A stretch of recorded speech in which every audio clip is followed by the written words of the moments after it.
नमस्कार, आप देख रहे हैं हिम स्टार। आपका बहुत बहुत स्वागत है। हिम स्टार हिमाचल प्रदेश का आपका अपना चैनल। आइए शुरू करते हैं हिमाचल से जुड़ी कुछ मुख्य खबरें।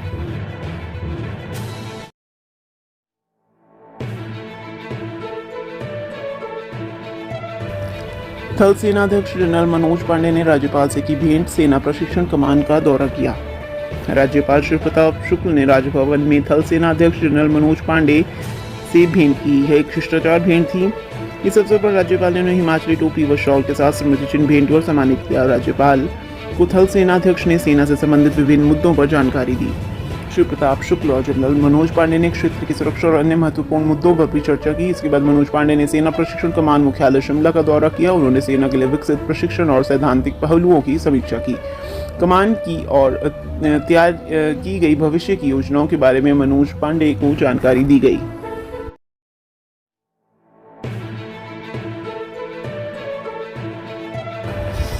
चीन से सटे किन्नौर के दुर्गम क्षेत्र टाशीगंग तक चकाचक होगी सड़क, खर्च होंगे 15.40 करोड़।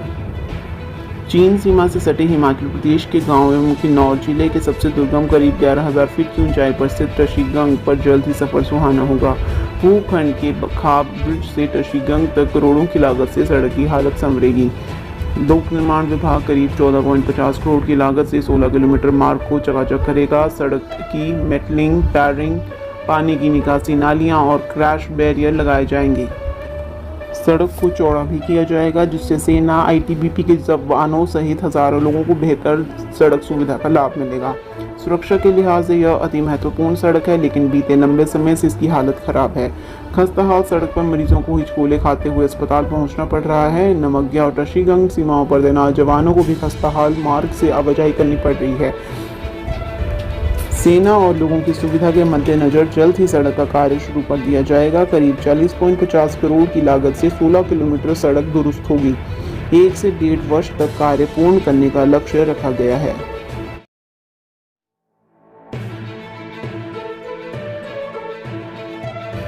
हिमाचल सरकार का खजाना खाली, 6 निगमों बोर्डों के कर्मचारियों को नहीं मिला वेतन।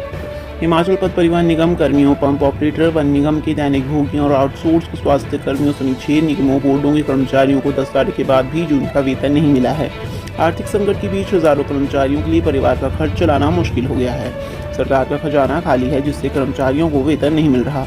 उप मुख्यमंत्री मुकेश अग्निहोत्री ने 18 मई को HRTC कर्मियों को हर माह की 7 तारीख को पेंशन और वेतन जारी करने का वादा किया था।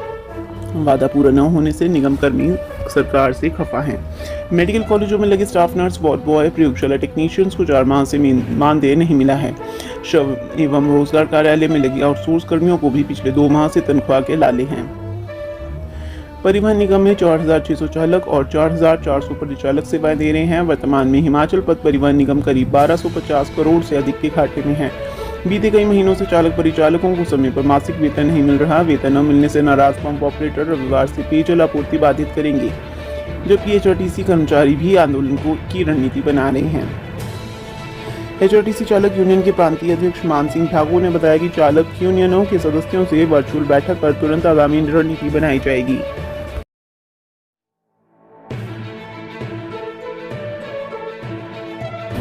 आउटसोर्स पर नियुक्त कई कंप्यूटर शिक्षकों के वेतन से हो गई कटौती। प्रदेश के सरकारी स्कूलों में आउटसोर्स पर नियुक्त कई कंप्यूटर शिक्षकों के वेतन से इस माह कटौती हो गई है। इलेक्ट्रॉनिक्स कॉरपोरेशन की चुनी कंपनियों के तहत आते ही शिक्षकों को बड़ा झटका लगा है। किसी शिक्षक को 2,000 तो किसी को 4,000 रुपये तक कम वेतन मिला है। कंप्यूटर शिक्षकों में इस बाबत रोष व्याप्त है। कंप्यूटर शिक्षक संघ की ओर से सोमवार को उच्च शिक्षा निदेशक के समक्ष इस मामले को उठाया जाएगा। निजी कंपनियों के तहत ही रखे जाने से नाराज चल रहे कंप्यूटर शिक्षकों की परेशानियां और बढ़ गई हैं। बीते रोज शिक्षकों को मिले वेतन में कटौती हो गई है। वेतन किस कारण से कम आया है, इसकी जानकारी स्पष्ट तौर पर कोई भी जिम्मेवार अधिकारी नहीं दे पा रहा है। स्कूलों की ओर से शिक्षा निदेशालय को भेजी गई हाजिरी भी पूरी दर्शाई गई है। शिक्षकों का आरोप है कि अब इलेक्ट्रॉनिक्स कॉरपोरेशन ने 5 अलग अलग कंपनियों में 1326 कंप्यूटर शिक्षकों को बांट दिया है। हर कंपनी की ओर से अलग अलग वेतन जारी किया गया है। शिक्षकों का आरोप है कि कंपनी ने काम संभालते ही कमीशन काटने का खेल शुरू कर दिया है। शिक्षकों ने मुख्यमंत्री और शिक्षा मंत्री से इस मामले को गंभीरता से लेने का आग्रह किया है। शिक्षकों को निजी कंपनियों की जगह शिक्षा विभाग के तहत ही रखने की मांग उठाई है।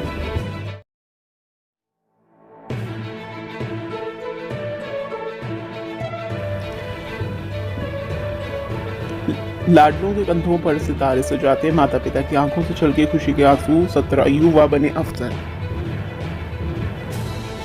हिमाचल के 17 युवा भारतीय सैन्य अकादमी देहरादून से पास आउट होकर सेना में अफसर बने हैं। इनमें कुछ ऐसे भी होते हैं जिनके लिए यहाँ तक पहुँचना किसी सपने से कम नहीं होता। इन्होंने विपरीत परिस्थितियों में कड़ी मेहनत से खुद को तराश कर सफलता पाई। बतौर लेफ्टिनेंट बने इन युवा अफसरों के कंधों पर उनके माता पिता और परिजनों ने सितारे सजाए। देश की माटी को चूम युवा अब देश सेवा के लिए तैयार हैं। अपने लाडलों के कंधों पर सितारे सजाते माता पिता की आंखों से खुशी के आंसू छलक आए। जिला चंबा के सिहोंता के अर्श ने तो सैन्य अफसर बनने का सपना पूरा करने के लिए पुलिस और एयरफोर्स की नौकरी तक छोड़ दी। हमीरपुर जिले के मंडल बड़सर की 11 ग्राम पंचायत के भारत गांव से संबंध रखने वाले अनु शर्मा देहरादून राष्ट्रीय अकादमी में शनिवार को पास आउट होकर लेफ्टिनेंट बने। अनु के बड़े भाई अनमोल शर्मा 2 वर्ष पूर्व भारतीय सेना में लेफ्टिनेंट बने हैं। अनु की माता मीना देवी टीजीटी हैं, जबकि पिता सरकारी स्कूल में मुख्य अध्यापक है। अनु शर्मा के दादा चिकित्सक पद से सेवानिवृत्त हुए हैं। दोनों भाइयों ने लेफ्टिनेंट बनकर अपने माता पिता के साथ इलाके का नाम रोशन किया है। दोनों भाइयों की प्रारंभिक शिक्षा सैनिक स्कूल सुजानपुर से हुई है।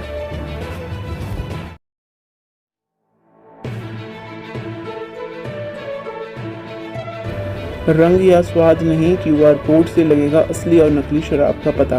हिमाचल प्रदेश में जल्द ही रंग या स्वाद नहीं, क्यूआर कोड और होलोग्राम से असली और नकली शराब का पता लगेगा।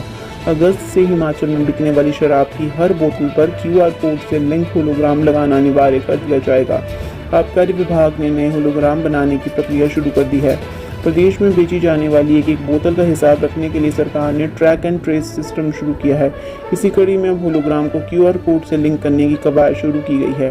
होलोग्राम और क्यूआर कोड को मोबाइल फोन से स्कैन कर शराब की गुणवत्ता का पता लगाया जा सकेगा। हिमाचल प्रदेश में शराब की शुद्धता बनाए रखने के लिए सरकार ने अगस्त से नई व्यवस्था शुरू करने का निर्णय लिया है। शराब की बोतलों पर QR code with hologram track लगाकर उसे बेचने का फैसला किया जाएगा। इसके लिए होलोग्राम बनाने वाली कंपनियों को चयन करने की प्रक्रिया शुरू कर दी गई है।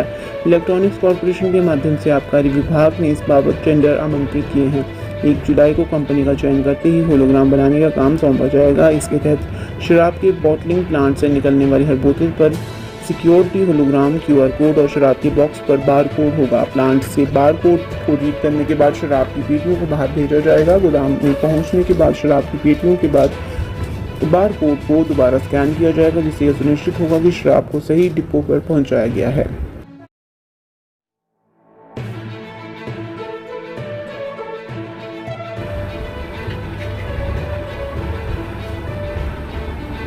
जादूगर शंकर बोले 500 साल पुरानी कला the great Indian rope trick में मिली 75% कामयाबी। अकबर के ज़माने की 500 साल पुरानी विद्या the great Indian rope trick पर काम कर रहा हूँ। 75% तक कामयाबी मिल गई है। पूरे विश्व की नज़र इस विद्या पर है। जल्द इसका प्रदर्शन कर भारत का नाम ऊंचा करूँगा। 25 साल के अभ्यास के बाद इस कला में 75% तक निपुण हो पाया हूँ। अमेरिका ने the great Indian rope trick का कामयाब प्रदर्शन करने पर 1 करोड़ रुपये का पुरस्कार रखा है। रोप ट्रिक का खुले मैदान में प्रदर्शन होता है। 600 फीट ऊंची रस्सी हवा में खुद उठती है, फिर इस पर लड़का चढ़ता है और ऊंचाई पर जाने के बाद लड़का गायब हो जाता है। इसके बाद एक एक कर लड़के के अंग नीचे मैदान पर गिरते हैं और जादूगर उन्हें जोड़कर जिंदा कर देता है। बहुत से जादूगर इस ट्रिक को करने का प्रयास कर रहे हैं, लेकिन कामयाब नहीं हो पाए। जादू कोई चमत्कार नहीं है। 75% ट्रिक और 25% सम्मोहन है। इसमें पारंगत होने के लिए निरंतर योग अभ्यास जरूरी है। लोगों को अपने भगवान और देवी देवताओं पर विश्वास करना चाहिए। कुछ लोग इस कला का दुरुपयोग कर भ्रम फैलाने का काम करते हैं। ऐसे लोग जेल में हैं। अब तक करीब 23,000 चैरिटी शो कर चुका हूं। जो कमाई होती है वह समाज सेवी संस्थाओं को दान दी जाती है। गेटी थिएटर शिमला में 7वां शो है। लोगों का प्यार मिलता है और बार बार बुलाते हैं।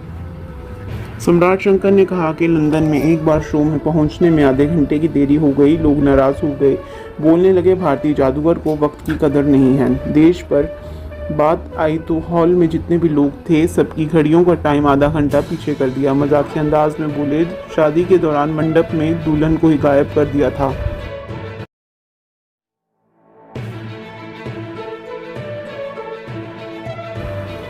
महिला का 52 साल की उम्र में पूरा हुआ सरकारी नौकरी का सपना, जेबीटी के रूप में हुई नियुक्ति। सरकारी नौकरी करना अधिकतर लोगों का सपना होता है। अगर यह सपना उम्र के उस दौर में पूरा हो जब उनके बच्चे भी स्कूल कॉलेज की पढ़ाई पूरी कर चुके हों तो इसकी खुशी और भी बढ़ जाती है। ऐसा ही मामला प्रारंभिक शिक्षा विभाग कांगड़ा की ओर से जेबीटी शिक्षकों के अनुबंध आधार पर हुई तैनाती में सामने आया है। जानकारी के अनुसार 2 मार्च 2023 को अनुबंध आधार पर जेबीटी पदों के लिए काउंसलिंग हुई थी। इसके बाद प्रारंभिक शिक्षा विभाग कांगड़ा ने जिले के 52 अभ्यर्थियों को नियुक्ति दी है। चयनित इन अभ्यर्थियों ने मंडी जिले के सुंदरनगर की रहने वाली गीता देवी सबसे उम्रदराज महिलाओं में से एक है। शिक्षा विभाग की ओर से जारी अधिसूचना के अनुसार गीता देवी का जन्म 1972 में हुआ था। गीता को बैजनाथ ब्लॉक के राजकीय प्राथमिक पाठशाला जुद्धर के लिए सामान्य वर्ग से हुआ है। जिबड़ी पद के लिए गीता देवी का चयन 52 साल की उम्र में हुआ है। ऐसे में गीता मात्र 6 वर्ष ही अपनी सेवाएं दे पाएंगी। इसमें से भी उसके 2 साल अनुबंध आधार पर नौकरी करते हुए गुजर जाएंगे। ऐसे में गीता एक नियमित कर्मचारी के रूप में मात्र 4 वर्ष ही स्कूल में बच्चों को पढ़ा पाएंगी।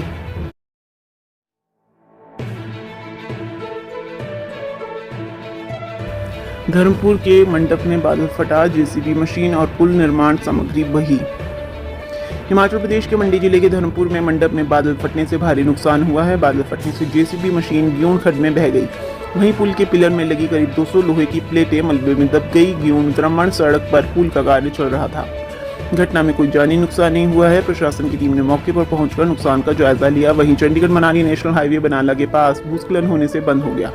हिमाचल प्रदेश के मैदानी और मध्य पर्वतीय भागों में 3 दिन बारिश की संभावना है। वहीं उस दौरान उच्च पर्वतीय 1-2 स्थानों पर बारिश हो सकती है। मौसम विज्ञान केंद्र शिमला के अनुसार 12 से 14 जून तक निचले मैदानी व मध्य पर्वतीय भागों में हल्की से मध्यम बारिश हो सकती है। इस दौरान कुछ स्थानों पर अंधड़ चलने व ओलावृष्टि का येलो अलर्ट भी जारी किया गया है।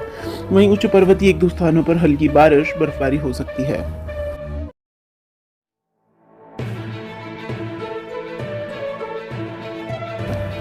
हिमाचल की ठंडी वादियों में उमड़े सैलानी। शिमला, धर्मशाला, डलहौजी और कसौली के होटल फुल।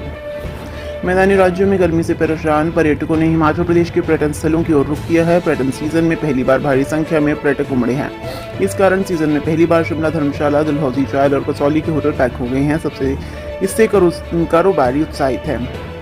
शिमला में 90% और मनाली के होटलों में 80% कमरे बुक हो गए हैं। शहरों के होटलों में कमरे न मिलने से सैलानियों को बाहरी क्षेत्रों में कमरे लेने पड़ रहे हैं। वीकेंड के अलावा पूरा सप्ताह प्रदेश के पर्यटन स्थलों में भारी संख्या में सैलानियों को उमड़ने की उम्मीद है। सैलानियों की भारी भीड़ में से पर्यटक स्थलों पर व्यवस्थाओं की पोल भी खुल गई। सनवारा, टोल प्लाजा सहित धर्मपुर, कसौली, मनाली और शिमला में लंबे ट्रैफिक जाम से सैलानियों और स्थानीय लोगों को भारी परेशानियों का सामना करना पड़ा। हिमाचल के उच्च क्षेत्रों में मई और जून में हुई बर्फबारी के बाद प्रदेश में ठंडे हुए मौसम से लोग मैदानी क्षेत्रों में पड़ रही गर्मी से राहत पाने के लिए पहाड़ों का रुख कर रहे हैं। शिमला के अलावा कुफरी, नारकंडा, मनशोबरा, नाहदेरा में भी सैलानियों की भारी भीड़ उमड़ी। हिमाचल की हर खबर पाने के लिए हिम स्टार से जुड़ें।